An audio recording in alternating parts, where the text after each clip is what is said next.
Obviously, we're very proud of LeBron James and what he had to say. We appreciate where he's coming from. He was in New York yesterday playing a pickup game, included Carmelo Anthony, Kevin Durant, J.R. Smith. Had a guy, I think is one of the Plumlee brothers, who was there as well. There was a white guy on the court along with Enes Kanter, who's Turkish. And then ultimately he got on a private jet and flew back to Cleveland. So he goes back to Cleveland, and I don't know where he was addressing that crowd. I assume it was there, what have you. But here's the point. LeBron James is somebody that's socially conscientious. In other words, he has a soul, and he witnesses what is transpiring. And what is alarming to him should be alarming to all of us as a nation. It should be alarming to people in this company and beyond. And we will address people in this company a little bit later on in this show. I can promise you that. But let me tell you this. When I think about LeBron James and what he did yesterday, it resonates in this fashion.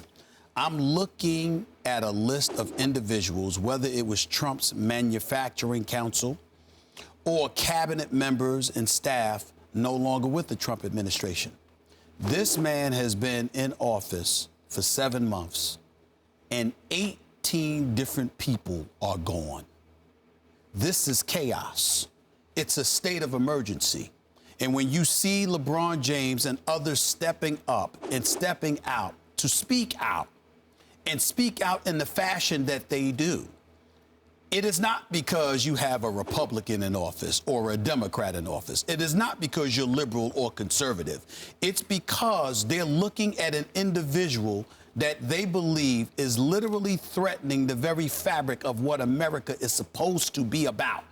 That is the state of emergency that exists. And that is why you will see LeBron James and many, many others speaking out. That is why America is on the verge of a movement that is clearly unavoidable, because what you are witnessing and what is transpiring before our very eyes is incredibly alarming. And I'm going to say this, and I'm going to say it in a fashion that I haven't heard. I'm not saying no one has done it, but I'm going to put it as my man Joe Madison said, where the goats can go get it. That's what he says, where the goats can go get it, because they go deep. Joe Madison, Sirius XM, Urban View, Channel 126. I listen to him every chance I get, along with my sister Karen Hunter. She's on in the afternoon. Fantastic people. I love them dearly.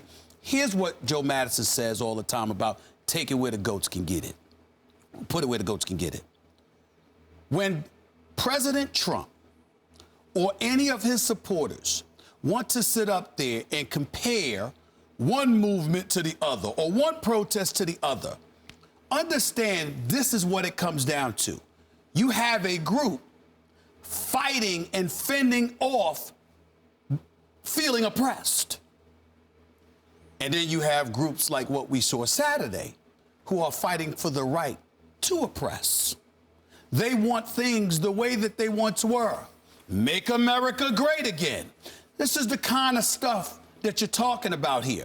So when people sit up there and try to say, well, that's just one rogue individual that runs into a crowd and ends up killing a 32-year-old lady and injuring 19 plus more people, and they're saying, well, that one individual is rogue, I'm saying, as difficult as it may be in the moment to take violence, the violent act, out of the equation, let's do that for this 1 second, Max, and point this out. Let's say there was no violence and it was just the protest. Well, if you're the white nationalist group, the largest that we had seen in a decade, what are you really protesting? You're protesting the right to continue to oppress. You're protesting the right, you know, to be what you once were, which practically everyone else knows was flagrantly wrong. And so then we sit there and we fast forward to a LeBron James and why he feels the need to tweet.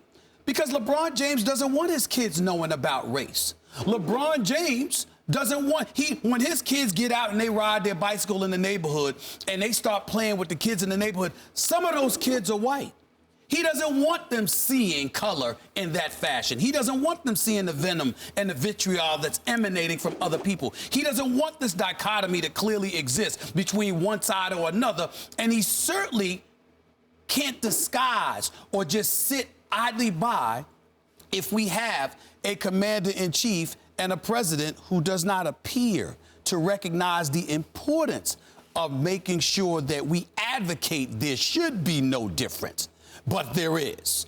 If you have somebody in that kind of position that doesn't seem sensitive to all of that, where do we go? And that's what LeBron James is saying.